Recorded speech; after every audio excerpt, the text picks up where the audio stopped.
Well, it's now a waiting game. The expectation over the Electoral Act Amendment Bill and President BUHARI'S assent to that bill. The hopes were that the president would sign the bill into law today, but it appears that President Muhammadu Buhari will now sign the reworked Electoral Act Amendment Bill into law on Friday, February the 25th. A source close to the presidency who had earlier indicated that the president would assent to the bill on Wednesday confirmed that there's a new date. It's confirmed to China's television, and according to the source, the new date will be honored by the president, and there have been clamor for the assent to the bill. But the president had told China's television in an exclusive interview earlier this year that he will sign the bill if the National Assembly is able to correct some of the gray areas he pointed out to them.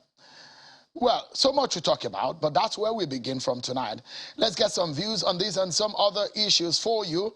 We touch on Rivers politics, the APC National Convention, and so many other issues related to 2023. I'm being joined tonight by a former Rivers federal lawmaker who also served under the Peter Odili and Rotimi Amechi administrations when both of them were governors. He served as a minority leader in the State House of Assembly in Rivers in the early years of the Fourth Republic. He resigned his position in Rivers government to compete for the position of Senate for Rivers Southeast. Senator Magnus defected to the All Progressives Congress APC on the 29th of January 2014. He's a lawyer who was called to the Nigerian bar in 1987. Senator Magnus is our guest tonight on the program. He joins me here in our Abuja studio. Thank you so much, Senator, for coming tonight. Thank you, Sharon. Thank you for having me. If there is something, I mean, you've been in the National Assembly. If there's something that Nigerians had expected this much, I'm trying to remember in our recent history how much of clamor that is being on any bill, as much as maybe the PIB. I was going to say that. Yeah, I'm not sure there's been as much agitation about any bill as much as we have seen on this very one. But the expectations are that President might sign it on Friday. What are your views on this, and first and foremost?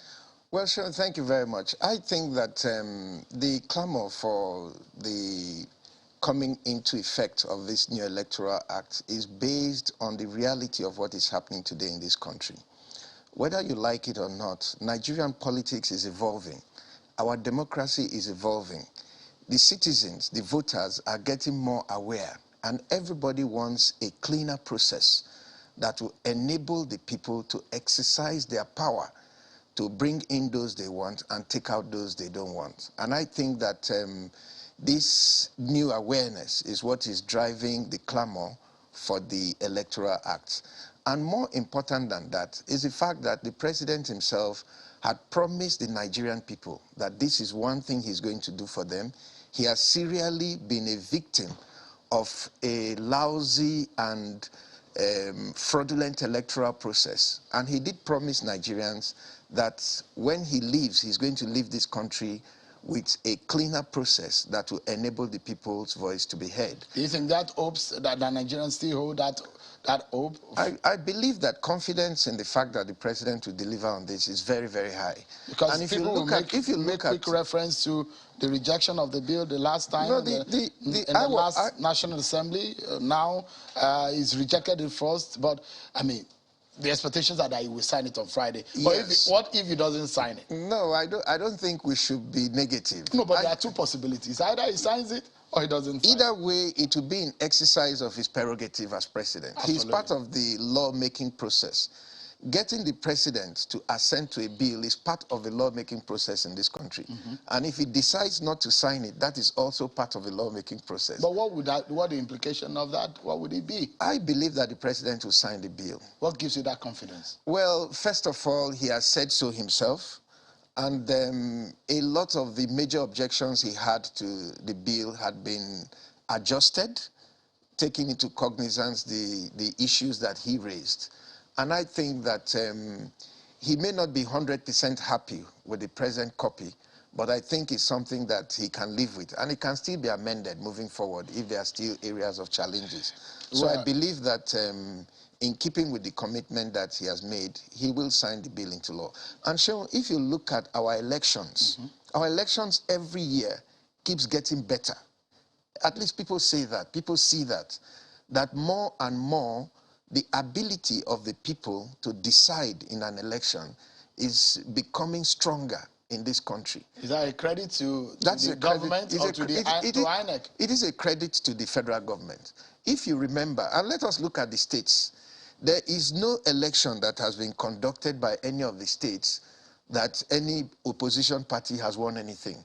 I remember once when the Australian ambassador visited a governor in this country, and the governor was telling him that all the whole councillors, all the members of the House of Assembly, everybody belongs to his party. It shows the strength of the party. And the ambassador responded that it actually shows the weakness of the democracy that you have. So I think that the fact that in this country today, you go into an election, people win regardless of their party. On the national level, your party has 22 states. So if you make that inference of the Australian visitor who came and said, well, that happened shows the weakness of democracy. No, but if we had continued with the way elections were being conducted in this country, you were here in this country, Sheon, when they will still be voting in a state and INEC will be announcing a result here in Abuja. That happened here in Nigeria. You know, all sorts of practices were being carried out in the name of elections. But today, our elections are better. The institution of INEC is much stronger than it has ever been. So you give the credit to the government and not to INEC? You must give the credit to the government. The INEC is a creation of the government. Is it? Yes, it is. It is not a creation of democracy. It is a creation of the... It's supposed to be an independent element of our society, yes, of our democracy. It is, but we all know that in this country, institutions are not stronger than those who control them. So you think INEC is not independent of government? INEC is independent because the government has decided and is supporting INEC to be independent. If the government made a habit of interfering in everything INEC does, INEC won't be independent. For those who clamor that INEC should be allowed, in fact, since you're a lawyer, so we might as well talk about this, that in the independence of an institution, especially that of the judiciary, people are saying, look, take away the powers to appoint judges away from the executive. Take away the powers to appoint the person who becomes the umpire, the head of the umpire, from the executive. That way, you can say those processes at those institutions are genuinely independent. Do you subscribe to that school of thought? You see, Sean, what I would tell you and what I will share with Nigerians is this. We all need to understand that the institutions and the people who run these institutions are Nigerians. Okay, let me give you an example. We started by saying that university professors are independent and all that. We'll bring them into elections to safeguard the elections. But today you have university professors that are standing trial because that same corruption in the electoral process are now applied to them. So if you take away the power to appoint these people from one set of people and give them to another set of people without cleaning up the things that make these challenges to our society possible, you will simply be moving the corruption from one department to the other department. So I believe that for now, given where we are, since it is the president that bears ultimate responsibility for whether the country is working well or not, leaving some of these powers with the president for now until we're able to sanitize ourselves properly is a more effective way of making sure that we get the kind of results that we need for now. So if you look at it presently, one of the areas that, interestingly, there wasn't anything like consensus in the electoral law before. It was just a mode by which the political party independently used on their own, which you can say maybe is a type of an indirect primary that political parties use. But now it's being captured in the re-amended and the reviewed copy sent to the president. The president muted it in the interview Channel Television had with the president that, look, there should be a creation. He said there's a third one. We used to know 2 indirect and direct primaries. But somehow a consensus is officially going to be captured should the president sign it into our laws now. That is on one side. On another hand, is the issue of whether or not elected officials or political appointees should resign their position at a certain time, at a certain window before an election. That also is being tinkered with in this electoral bill. What are your views on those areas? Well, my views on those two areas is simple. First of all, I believe that the decision by the National Assembly to force political appointees out of the convention process is part of their own effort to try to clean up the process. Because, you know, if the party constitution provides that those who hold certain positions will be delegates, we have had situations in this country when governors and all that make all sorts of appointments deliberately to tinker with the electoral process, with the nomination process. So by insisting that all those people should resign is also a way of trying to safeguard the integrity of the process. You see, unless we are honest in the way we do things, we will continue to have the need to legislate on minor points. But if all of us are committed to the ideal thing, which is to establish the mind of the voters, a lot of these rules will be unnecessary, because we ourselves will see it that, no, this is not fair, this is not good, and we will not do it. But in a country where the politicians, who are the main actors in the democratic space, do not appear to believe or respect the sanctity of the choice of the people, you must continually tinker with the legislative process in order to compel them to respect the norms of democracy. That's what I think is happening here in some of this legislation. So it may not really be necessary, but at this stage, to try to get us to where we need to be, I think that some of these changes are important. As we go on, a lot of them will fall by the wayside. So are you one of those who believe that your party should agree on a consensus before going to Eagle Square for the convention? Well, I think that given the very, very divisive nature of some of these internal party elections, if we can agree on something that captures the interest of the broad majority of our party members, it will help to keep the party together. You know, part of what you must understand is that every political party is an amalgamation of different interests and different purposes. People come together with different ideas and different ideals to form a party that is national in outlook and strong enough to be able to compete and dominate this country. So if you allow those tendencies to tear carelessly, you could wreck the party. So consensus is one of the things we can do to keep everybody focused on the primary challenge facing the party, which is how we come together to win the election. I'd like to take you to Rivers, but before then, what happened in 2014 when the National Convention of the PDP was happening, and there was the president was seated right there at the arena, and some governors, including the Minister of Transportation and some of his colleagues and yourself, walked out of the convention, went into I think it was some place to the Yaradua Center. Someplace in town, and they held, and they formed a new PDP with former Vice President Atiku Abubakar and a host of others there. And the fear is that those are predicted that similar thing might happen to your party in the build-up to the convention, and that those tendencies are already coming up. Those things that happened to the PDP at that time are already rearing their heads towards your convention. Do you see, so because you were part of it, so you might be able to see those tendencies?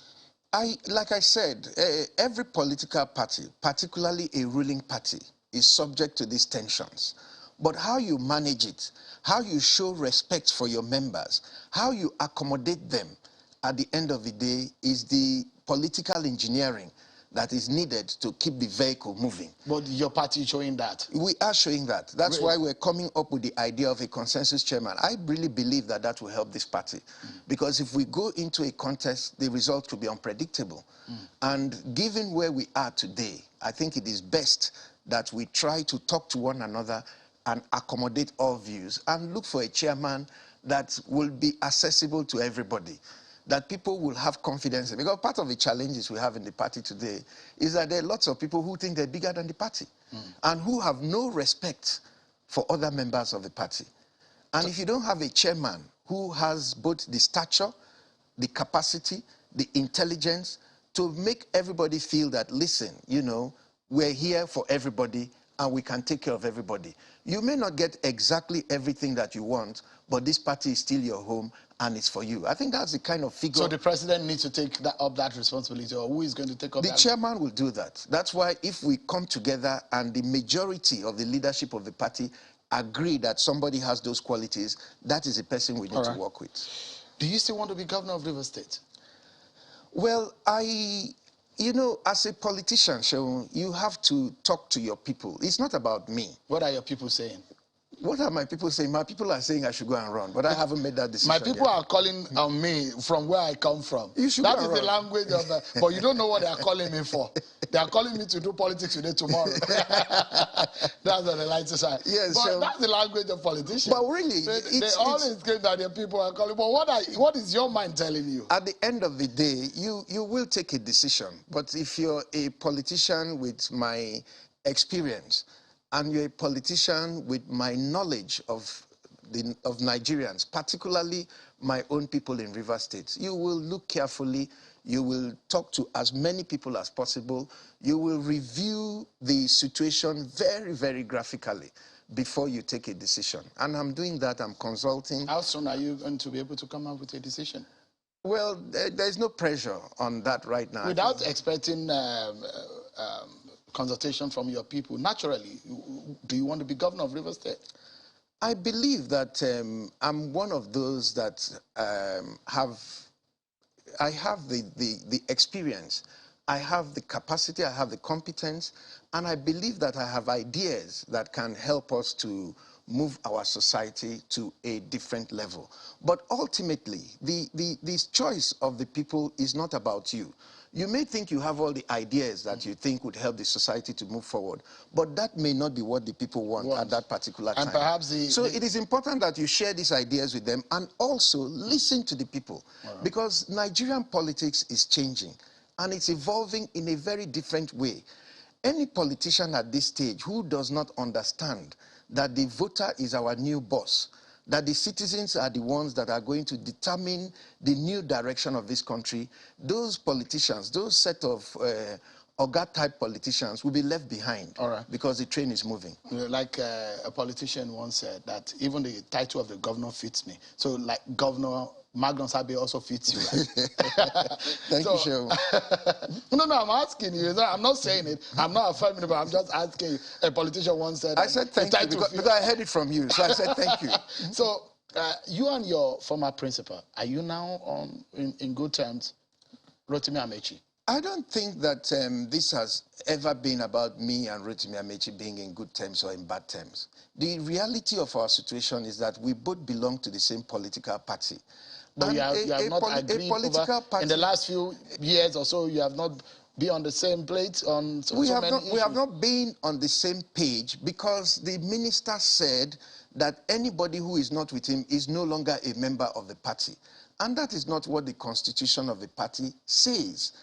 We are members of the party because the constitution makes it possible for us to be members. I think the challenge the APC faces in Rivers State is how do we get people who may not necessarily agree on everything to work together in the interest of the party in such a way that the broad majority of our members can benefit from having an effective political machine that can deliver for the party and for the people of Rivers State. That's the challenge we face. Without resolving your issues with Rotimi Amaechi, do you think that you can become a governor or get the governorship ticket in your party? First of all, that's what I keep saying to you and to everybody. No human being is God. So you can't say that without a particular human being in a democracy, nothing can happen or another thing cannot happen. It's assumed as the leader of your party in your state, not only in your state, in the South. That is assumed as the leader. And you know how politics works. In a democracy, I don't think that the party has one leader as far as the South is concerned. Every political organization has several people who can contribute to the progress of that organization. There may be people in front, but those in front must have respect for others so that you can build consensus and aggregate views and ideas that will be able to move the party forward.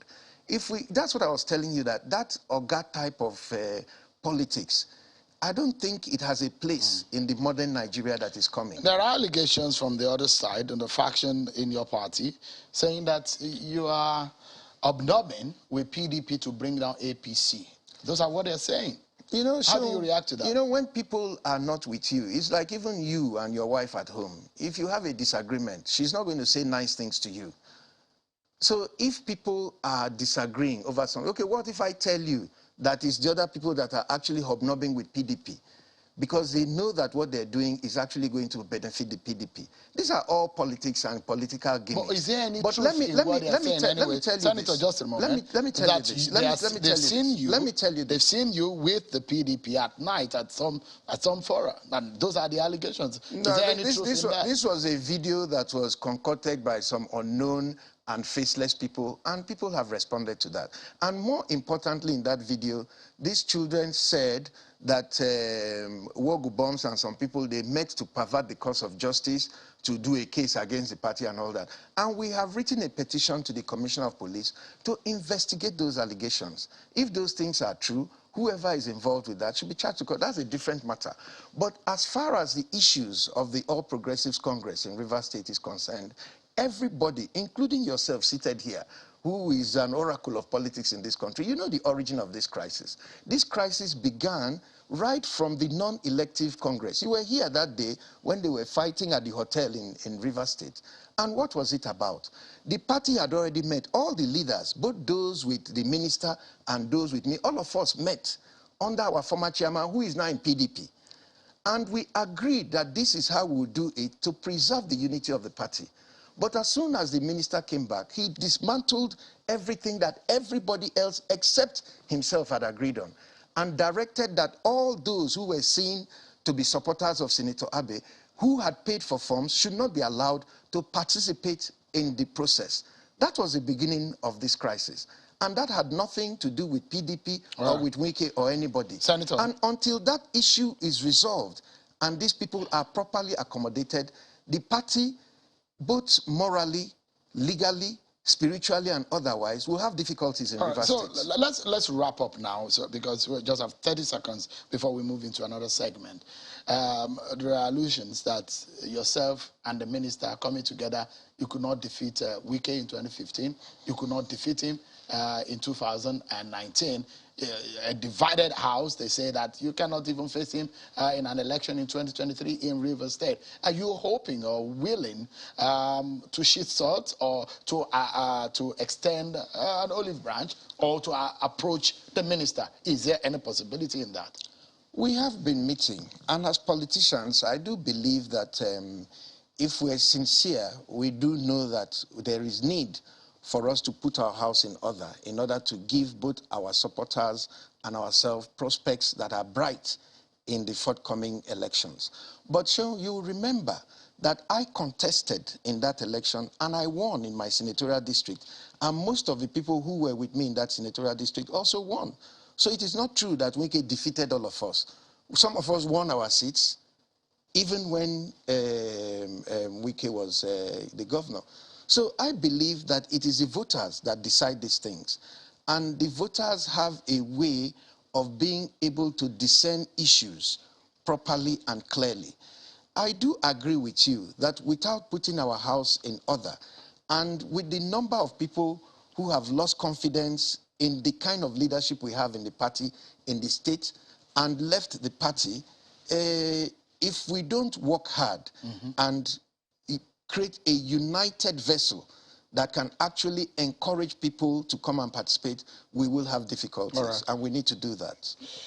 I wish you and your party the very best. It's not going to be an easy contest. It has never been in Rivers State in the last 20 years or more, but I wish you the very best. Thank you so much, Senator Magnus for coming on tonight. Thank you very much, sir.